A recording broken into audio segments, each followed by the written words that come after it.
Hi అండి, welcome to బావం recipes. ఇవాళ recipe ఎంతో టేస్టీగా ఉండే గుల్లగా ఉండే పప్పు చెక్కలండి. ఎలా చేయాలో ప్రాసెస్ ఏంటో ఫుల్ వీడియోలోకి వెళ్ళి చూసేయండి. ఈ రెసిపీ కోసం ముందుగా 1 కప్పు పెసరపప్పు తీసుకోవాలి.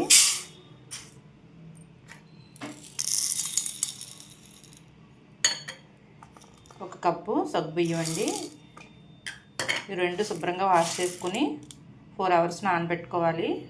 1/2 కేజీ బియ్యం పిండి తీసుకోవాలండి. నేనైతే పొడిపిండి తీసుకున్నాను. దీంట్లో వెన్న కానీ నెయ్యి వేడి చేసుకుని నెయ్యి అయినా వేసుకోవచ్చు, లేదంటే నూనె వేడి చేసుకుని నూనె అయినా వేసుకోవచ్చండి. నేనైతే నూనె వేస్తున్నాను.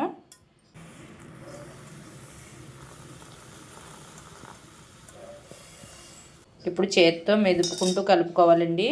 నూనె పిండికి పట్టేలా కలుపుకోవాలి.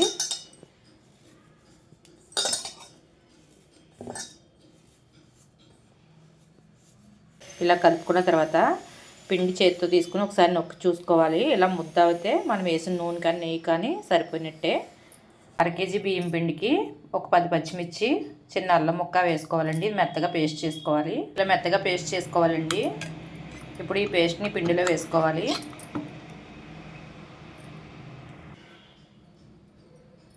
అలాగే రుచికి సరిపడా సాల్ట్ యాడ్ చేసుకోవాలి.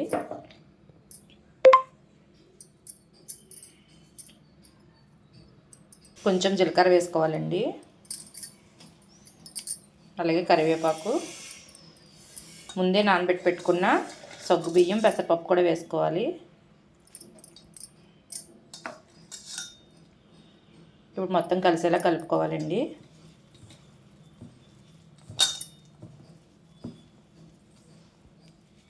అంతా ఇలా కలుపుకున్న తర్వాత గోరువెచ్చటి నీళ్ళు కొంచెం కొంచెం వేసుకుంటూ కలుపుకోవాలండి.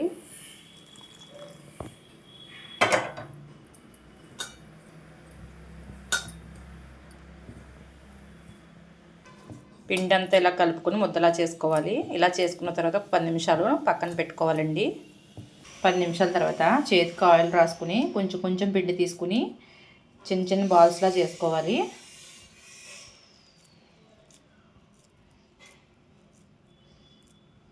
ఇలా బాల్స్లా చేసుకోవాలండి.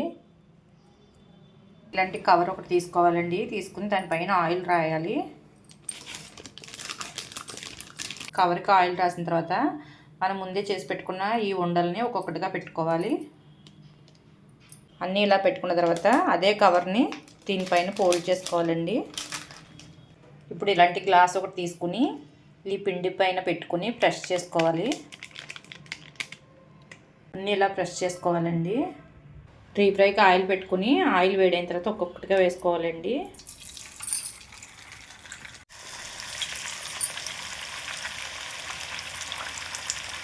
గోల్డెన్ కలర్ వచ్చే వరకు ఫ్రై చేసుకోవాలండి. ఈ కలర్ వస్తే సరిపోద్దండి. కలర్ వస్తే తీసేసుకోవచ్చు. అన్నీ ఇలాగే చేసుకుని వేయించుకోవాలి. రెడీ అయిపోయినాయండి పప్పు చెక్కలు. మీరు కూడా ఒకసారి ట్రై చేయండి. నేను చెప్పే కొలతలు ఫాలో చేసుకోండి. చాలా టేస్టీగా ఉంటాయి. ఈజీగా కూడా చేసుకోవచ్చు. ఒకసారి చేసి పెట్టుకుంటే 15 రోజులు నిల్వ ఉంటాయండి. ఈ వీడియో కనుక నచ్చితే లైక్ చేయండి, షేర్ చేయండి. మరిన్ని రెసిపీస్ కోసం సబ్స్క్రైబ్ చేయండి.